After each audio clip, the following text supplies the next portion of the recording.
So this video is definitely going to be a pretty unique one. So as most of you know, in these kind of videos, I really don't talk about what's happened to me personally, because I don't really have too many stories about NASCAR and me personally, other than going to races and whatnot, being a fan. But this one is definitely pretty different. Other than a few people, I've kept my mouth closed in this for a pretty long time, 2 years now nearly, going back to the 2024 weekend at Pocono on the Saturday during the Xfinity Series race. This pretty wild story is going to revolve around me, of course, and NASCAR driver that actually just did the Truck Series race at Watkins Glen, Stephen Malazzi. Of course, he was in this 2024 Xfinity Series race at Pocono. He was racing for Joey Gase Racing in the 53 car. Obviously, that's back of the pack equipment at Joey Gase Racing. No offense to them, but they obviously don't have the pace to win races. And I guess this is where the story starts. So, of course, I was watching this Xfinity Series race. We were getting down towards the end of it, and there actually was a pretty fun, maybe fuel mileage finish with Justin Allgaier trying to save enough fuel to maybe win the race with the other drivers trying to chase him down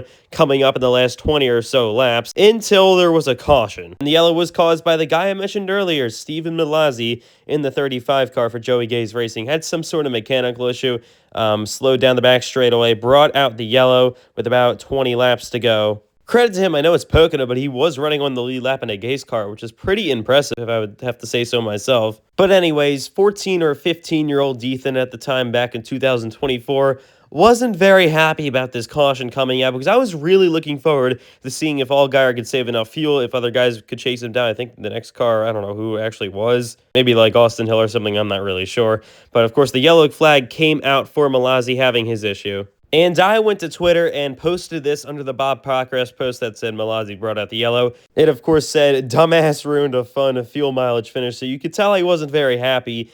But me being at least 14, or I just turned 15, I'm not exactly sure. Don't feel like doing the math right now. But of course, I said I wasn't very happy about him bringing out the yellow. And by the way, this was under the Bob Procrast post. Bob Procrast doesn't tag the driver that just brought out the yellow. Had nothing to do with Stephen Malazzi's actual Twitter account. Now, I don't really know why I said this because that's kind of rude, to be honest, even if it isn't connected to his account and I didn't think he was going to see it, which I didn't at the time think he would see it. And to be honest, it's just maybe another, random Twitter post. Nothing's going to hurt you with this Twitter post. It was just some comment that I, of course, made. I've seen a lot worse comments made than this.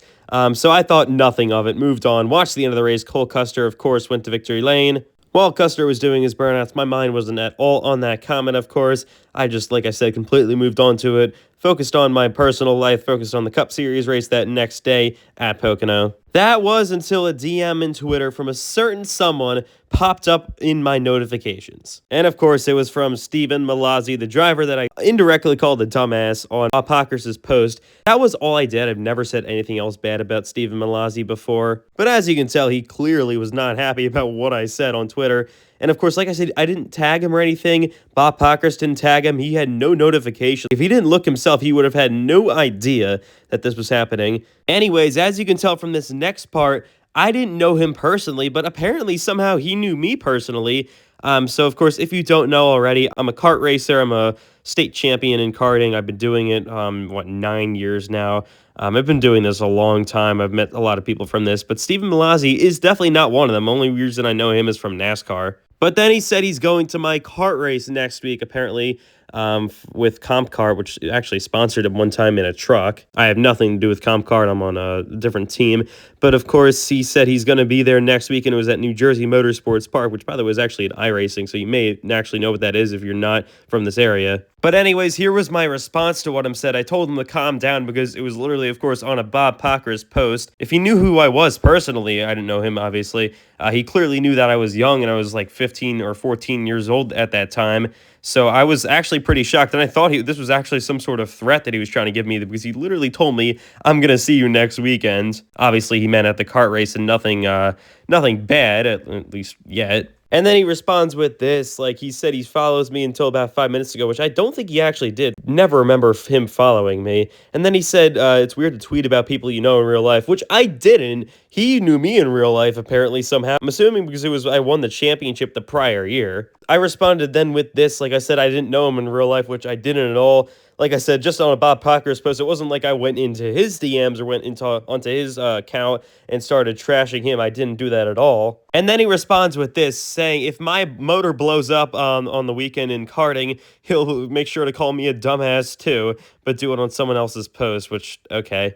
I mean, with all this, at this point, even still to this day, this is a massive overreaction, even if he does know me in real life, even though I didn't even know him. I had literally just turned 15 to this point, and I'm pretty sure he was aware of this. He was like 23 or 24. I was a child, he was an adult, and he was, of course, getting really pissed off at me and saying, not nice words to me, even though I called him a dumbass, but that's besides the point. Saying this stuff to me in DMs on Twitter, of all places. Now, before I continue any further, please don't take this that seriously. Please don't go attacking him or anything or anyone else mentioned in this video. It's not that serious. This is my personal stuff. Don't take this out on him. Don't do anything with that. Please don't. Hopefully nobody tries to, because this is actually just kind of just a laugh at this point. So anyways, just don't do that. Going real quick to the next part, I responded with this. I was saying I was just being a normal NASCAR fan on Twitter. I mean, this is pretty unprofessional for him to do, to be honest. I know technically if he knows me in real life, even though I didn't know him, that maybe changes some things, but he still is a NASCAR driver looking for sponsors. He's grinding for rides. I mean, it's not like he's got a season-long ride with Hendrick Motorsports. He's grinding with these small teams, and he can't be doing this. This weekend, he actually kind of was beefing with the entire NASCAR community on Twitter for some reason. He's just had to respond to every single comment. I mean, as a NASCAR driver, I've really never seen this before, and you just can't do that to fans. Like, that's just not right. That's not professional, obviously. That's not a way to kind of grow your brand, grow what you need. I mean, even for me on YouTube, I honestly do get some hate crap. I don't respond to most of it, and I'm not a NASCAR driver. I'm just some random YouTuber. But anyways, here's kind of the rest of what he said to me, what we were saying back and forth with each other. I'm not going to read through it all. It would take forever. You can kind of just read for yourself. But when we were done DMing each other, I thought that kind of crazy experience was over, and I just moved on and almost forgot about it. I didn't think about it at all during the week preparing for my race, and of course I showed up to the track on Saturday ready to go for practice. It was actually one of the bigger weekends of the season at New Jersey Motorsports Park for my karting series, so a lot of people were there. And a certain someone, again, was there, and that being Stephen Malazzi. Now, I actually didn't see him at first, but of course I pushed my way to the grid. This was right before the first practice session of the day. I was all locked and dialed in, ready to go to get our cart in the right position so we could win the race later that day. That was until Stephen Malazzi decided that he was going to stick to his word. He came up to me. I was basically in full driver's suit, ready to go get in the cart for the practice session. We were about to get on track. And he, of course, like I said, came up to me and said something. I don't exactly remember what it was fully. It was something along the lines of, hey, maybe you shouldn't call people a dumbass. Or maybe it was like, oh, how would you feel if I called you a dumbass after blowing up on Twitter or something like that? And I was honestly at first shocked. I didn't think this man would actually do it. He somehow, some way decided that he was going to go up to some 15-year-old and say this after it was something I said on Twitter a week ago on what wasn't even his post. And before I even had a chance to respond, my dad just went off on him, and he was furious. He was in his face, basically cursing him out. Was not happy at all with Stephen Malazzi. And again, like I said, I was just basically in shock. So my dad basically got him away from me, and then I went on the track for practice, and then apparently during my practice session, my dad and him talked. He, I guess, apologized for saying whatever he said to me. Now, it's a damn good thing my dad was able to step in and intervene before I'd said something, because God only knows where that could have went if I had the chance to talk to him. But apparently while I was on track talking to my dad, like I said, he apologized for what he said to me. I guess my dad kind of agreed that I shouldn't be calling people a dumbass on Twitter, which I definitely do agree with that to this day, but I was like 15 years old at the time, just turned 15, so I was pretty young. And apparently he also basically shit-talked Joey Gase Racing, saying their cars were terrible, even though they were the one that gave him the opportunity to race in that Pocono race the last weekend. Which, again, my dad told me this, so I'm not exactly sure if it's 100% accurate or not, even though I do believe my father. But who knows, he could be exaggerating things. But anyways, that was that. I came off the track still kind of in shock. I did the best I could to try to focus on what was going on the racetrack instead of what I just witnessed and saw and went through on pit road. Steven was gone, so I didn't have the opportunity to talk to him again. And to this day, I have still never said another word to Stephen Malazzi ever again. He hasn't tried to contact me, and then these last 2 years, I haven't even seen him at the racetrack at all. But of course, he's currently still now racing in NASCAR. I believe he just graduated law school again, so still good for him. I'm still not very happy about what happened, but I kind of moved on mostly from that, and now it's kind of just a funny story. I do think what he did was wrong. I also do think what I did was wrong, calling him a dumbass on Twitter, but